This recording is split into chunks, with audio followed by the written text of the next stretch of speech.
3. Baiklah, di sini kami akan mempresentasikan laporan praktikum keamanan cyber tugas 10 kelas D dengan anggota yaitu Daniel Alexander Runtu dengan NIM 190211060042. Lalu Dava Arya Perdana Yoyatan 190211060059. Lalu saya sendiri Irham Putabuga 190211060002. Berikut lanjut ke modul yang akan dijelaskan oleh teman saya yaitu Daniel. Jadi masuk ke modul mengenai incident handling. Jadi latar belakang dari modul ini yaitu respon insiden keamanan komputer telah menjadi bagian penting dari organisasi manapun. Proses penanganan insiden keamanan dapat menjadi rumit dan melibatkan banyak kelompok yang berbeda. Sebuah organisasi harus memiliki standar untuk menanggapi insiden dalam bentuk kebijakan, prosedur, dan daftar periksa. Untuk menanggapi dengan benar insiden keamanan, analisis keamanan harus latih untuk memahami apa yang harus dilakukan, dan juga harus mengikuti semua pedoman yang digariskan oleh organisasi. Terdapat banyak sumber daya yang tersedia untuk membantu organisasi membuat dan mempertahankan kebijakan penanganan respon insiden komputer. Tetapi publikasi khusus NIST 800-61 secara khusus disebut oleh topik ujian CCNA, CyberOps, SecOps. Nah, publikasi ini dapat ditemukan di link berikut ini di bawah sini. Nah, masuk ke penjelasan modul, yaitu pertama skenario pertama, yaitu mengenai investasi, agen worm, dan distribute denial of service. Jadi latar belakang skenario pertama ini pertimbangkan detail organisasi dan si CSIRC saat merumuskan pertanyaan. Skenario ini adalah tentang perusahaan investasi kecil milik keluarga. Organisasi hanya memiliki satu lokasi dan kurang dari 100 karyawan. Pada hari Selasa pagi, worm baru dilepaskan. Itu menyebar sendiri melalui removable media dan dapat menyalin dirinya sendiri untuk membuka share Windows. Ketika worm menginfeksi host, ia menginstal agen DDoS. Itu beberapa jam setelah worm mulai menyebar sebelum tanda tangan antivirus tersedia.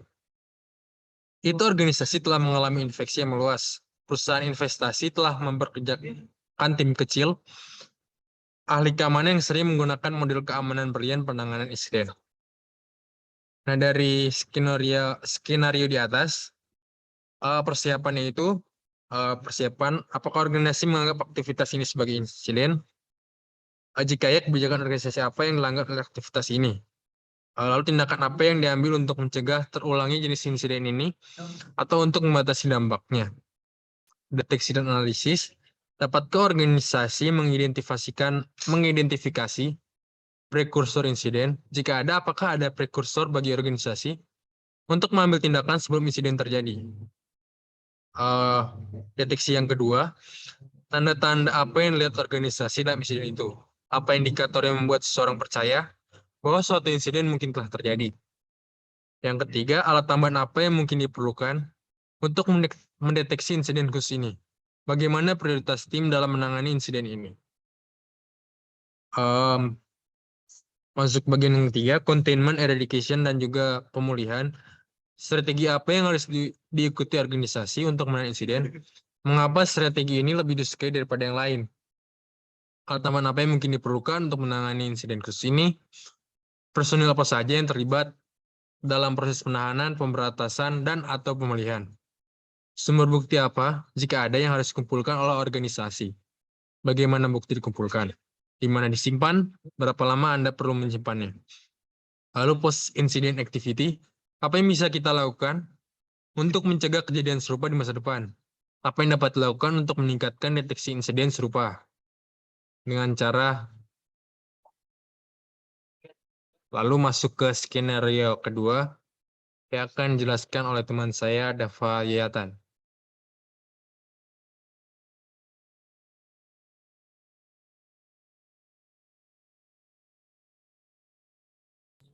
Oke, selanjutnya kita akan masuk kepada skenario yang kedua, yaitu akses tidak sah ke catatan pengkajian.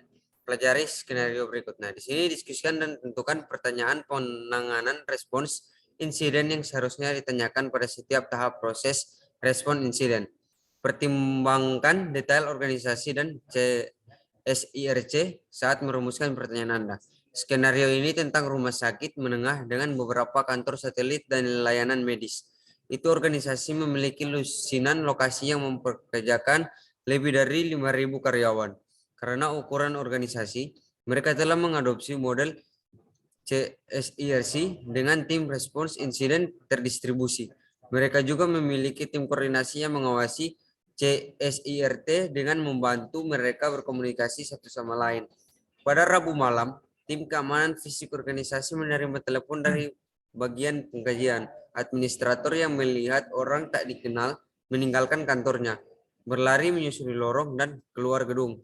Itu administrator telah meninggalkan workstation-nya tidak terkunci dan dijaga selama beberapa menit. Program pengkajian adalah masih masuk akan di menu utama seperti ketika meninggalkannya, tetapi administrator memperhatikan bahwa mouse tampaknya telah dipindahkan. Tim respon insiden telah diminta untuk memperoleh bukti terkait dengan insiden dan untuk menentukan tindakan apa yang dilakukan. Tim keamanan mempraktikkan model rantai pembunuhan dan mereka memahami cara menggunakan database Veris untuk sebuah lapisan perlindungan ekstra.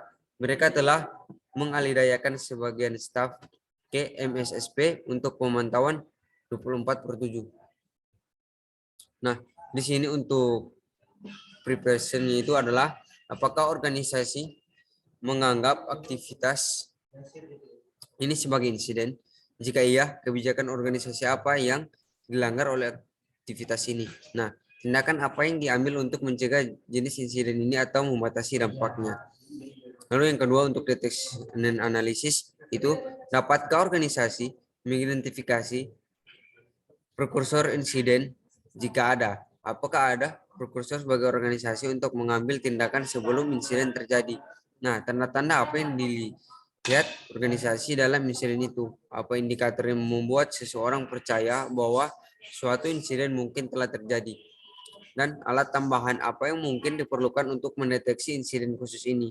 Bagaimana prioritas tim dalam menangani insiden ini? Untuk containment, eradication, dan recovery itu, strategi apa yang harus diikuti organisasi untuk menahan insiden? Mengapa strategi ini lebih disukai daripada yang lain? Dan alat tambahan apa yang mungkin diperlukan untuk menangani insiden khusus ini? Personil apa saja yang terlibat dalam proses penahanan, pembahasan, dan atau pemulihan? Dan selanjutnya, sumber bukti apa jika ada yang harus dikumpulkan oleh organisasi? Bagaimana bukti dikumpulkan dan di mana disimpan dan berapa lama Anda perlu menyimpannya. Kan yang terakhir yaitu post incident activity. Nah, di sini apa yang bisa kita lakukan untuk mencegah kejadian serupa di masa depan? Apa yang dapat dilakukan untuk meningkatkan deteksi insiden serupa dengan yang ini? Nah, mungkin hanya ini dalam laporan presentasi kami dalam modul 10. Dan mohon maaf bila ada salah-salah kata dalam presentasi kami. Dan sampai jumpa dan terima kasih.